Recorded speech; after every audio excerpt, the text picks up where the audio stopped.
बिस्मिल्लाहिर्रहमानिर्रहीम। लाखों करोड़ों दुरूद सलाम आप सल्लल्लाहु अलैहि वसल्लम पर और आपकी आल पर। अस्सलाम वालेकुम क्लास 9th।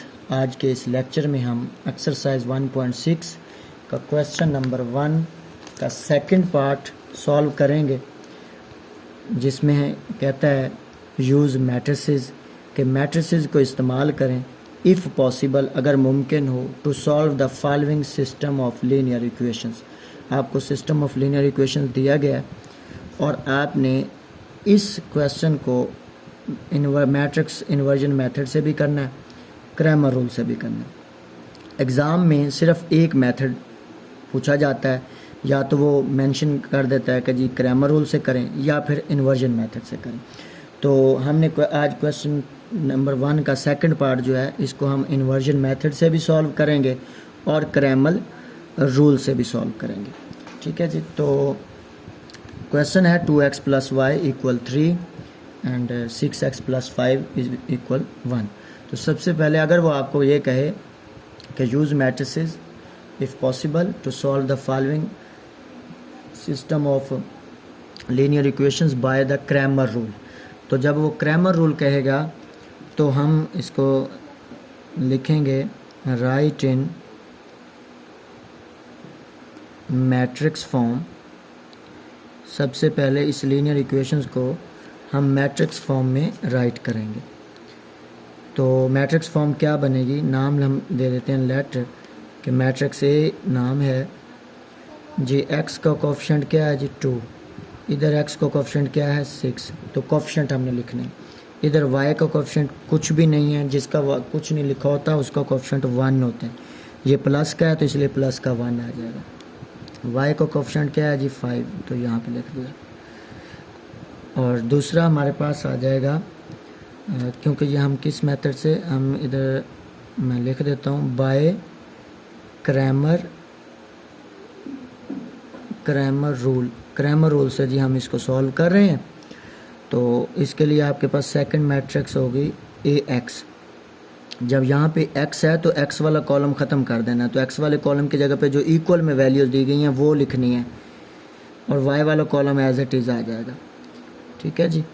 और AY, तीसरी मैट्रिक्स AY होगी, तो y वाला कॉलम ख़त्म कर देना है, x वाला एज इट इज़ आ जाएगा, तो y वाली जगह पे जो इक्वल में वैल्यूज़ हैं वो राइट करेंगे।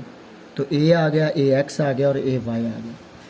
सो अब हमारे पास फार्मूलाज होते हैं जी, जिनकी वजह से हमने ये 3 मैट्रिसेस बनाई हैं। x इक्वल होता है AX का डिटर्मिनेंट ओवर A का डिटर्मिनेंट, और y की वैल्यू अगर फाइंड करनी हो उसके लिए फार्मूला है AY का डिटर्मिनेंट ओवर A डिटर्मिनेंट। तो अगर हम देखें तो हमारे पास मैट्रिक्स A भी मौजूद है, मैट्रिक्स AX भी मौजूद है और मैट्रिक्स AY भी मौजूद है। इन तीनों मैट्रिसेस का हमें डिटर्मिनेंट फाइंड करना होगा। सो मैट्रिक्स A का अगर हम डिटर्मिनेंट फाइंड करें तो जी 2 है, 1 है, 6, 5, तो ये इससे मल्टीप्लाई होगा, यानी 2 5 से मल्टीप्लाई होगा, 2 × 5 माइनस 6 × 1, तो 2 5 × 10 माइनस 6, तो आंसर 4 आ गया। A का डिटर्मिनेंट आपके पास 4 आ गया। तो ये इसका सलूशन पॉसिबल है क्योंकि ये नॉन सिंगुलर मैट्रिक्स है, और अगर 0 आ जाता तो ये सिंगुलर मैट्रिक्स होती तो इसका सलूशन पॉसिबल नहीं था, क्योंकि A का डिटर्मिनेंट जो है वो डिनोमिनेटर में आ रहा है, इसलिए मुमकिन नहीं होता फिर। सो AX का डिटर्मिनेंट हमारे पास आ जाएगा जी 3 1 1 5, तो ये 3 5 से मल्टीप्लाई होगा, 3 × 5 करें तो 15 आंसर आएगा, माइनस 1 × 1 करें तो 1 आएगा। तो AX का जो डिटर्मिनेंट है वो आपके पास 14 आ गया जी। इसके बाद AY का डिटर्मिनेंट जो है जी वो आपके पास होगा 2 3 6 1, तो इसमें अगर हम देखें तो ये 2 जो है वो 1 से मल्टीप्लाई होगा, 2 1 2 आ जाएगा, माइनस 6 × 3 करेंगे तो 6 3 18 होगा। तो ये आपके पास माइनस का 16 AY का डिटर्मिनेंट आ गया। ठीक है जी।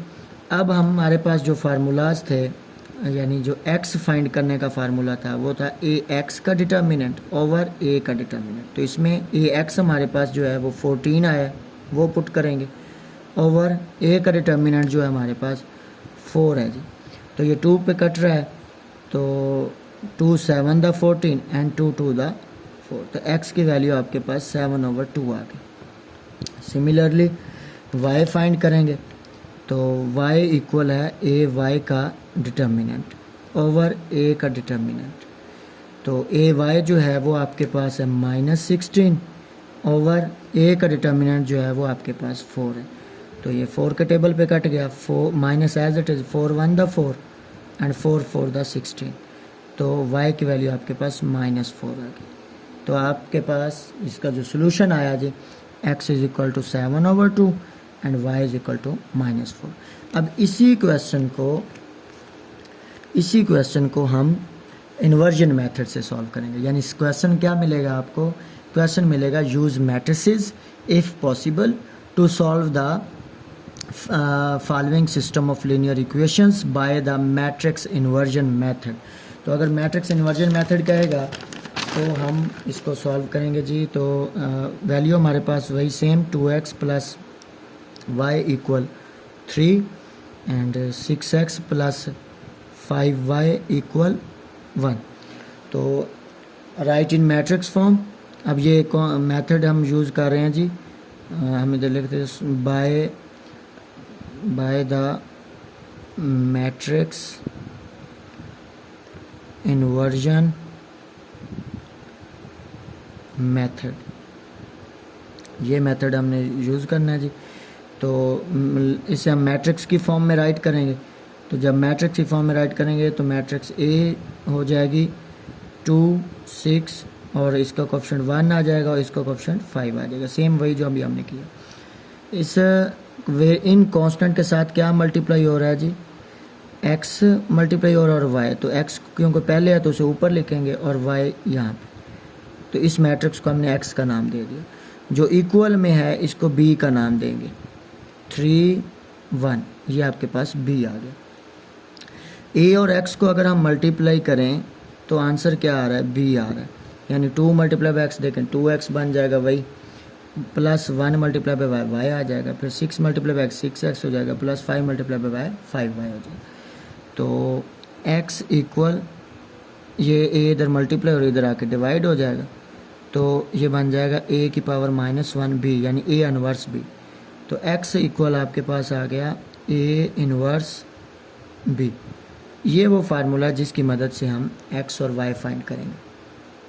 तो हमारे पास b तो मौजूद है, a का मल्टीप्लिकेटिव इनवर्स नहीं है, तो हम a का मल्टीप्लिकेटिव इनवर्स फाइंड करेंगे।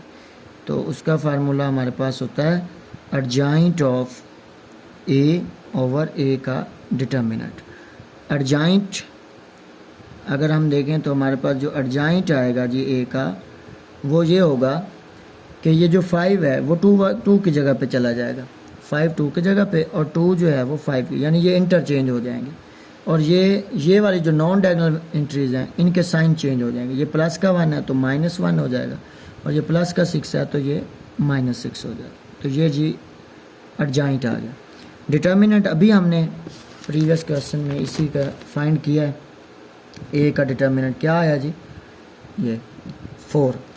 तो यहाँ पे हम लिखेंगे कि ए का जो डिटर्मिनेंट है 4 है। क्योंकि अभी मैंने फाइंड किया है तो इसलिए मैं दोबारा फाइंड नहीं कर रहा, तो मैंने डायरेक्ट इसका सिर्फ आंसर लिख दिया। लेकिन जब क्योंकि आपको सेपरेट पूछा जाएगा तो आपको फाइंड करना पड़ेगा। तो ए का इन्वर्स इक्वल एडजॉइंट की वैल्यू लिखेंगे। इस फार्मूले में वैल्यू पुट कर रहे हैं जी, 5 -1 -62 ओवर 4। तो जी ए का इन्वर्स इक्वल देखें तो यहाँ पे जो 4 है वो इस पे डिवाइड हो रहा है, तो ये बन जाएगा 5/4 -1/4 -6/4 एंड 2/4। ए इनवर्स इक्वल 5/4 -1/4, 2 पे कट रहा है जी, 3 2 द 6 2 2 द 4, 2 1 द 2 2 2 द 4। तो ये आपके पास ए का इन्वर्स आ गया। अब ए का इन्वर्स भी मौजूद है, बी भी मौजूद है, तो इस फार्मूले में वैल्यू पुट करके हम सॉल्यूशन फाइंड कर सकते हैं। As we know that x equal A inverse B. A inverse हमारे पास है 5/4 -1/4 -3/2 एंड 1/2 मल्टीप्लाई बी जो है वो है हमारे पास 3, 1। तो ये दोनों मल्टीप्लाई हो रहे हैं, तो इन दोनों को हम मल्टीप्लाई करेंगे।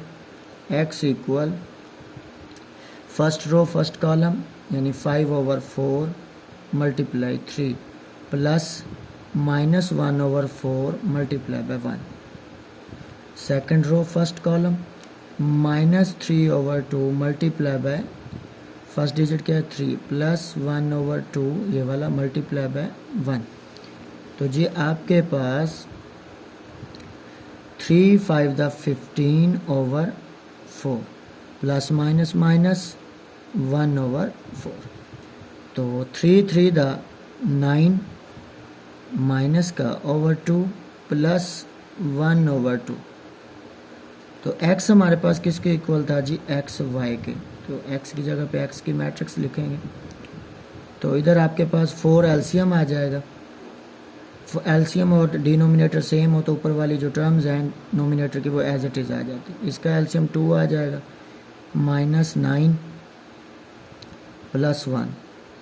तो ये आपके पास बनेगा 15 - 1 14/4 और ये -8/2। तो x y इक्वल होगा 14/4, 2 पे कट रहा है 7/2 हो जाएगा और ये माइनस का 4।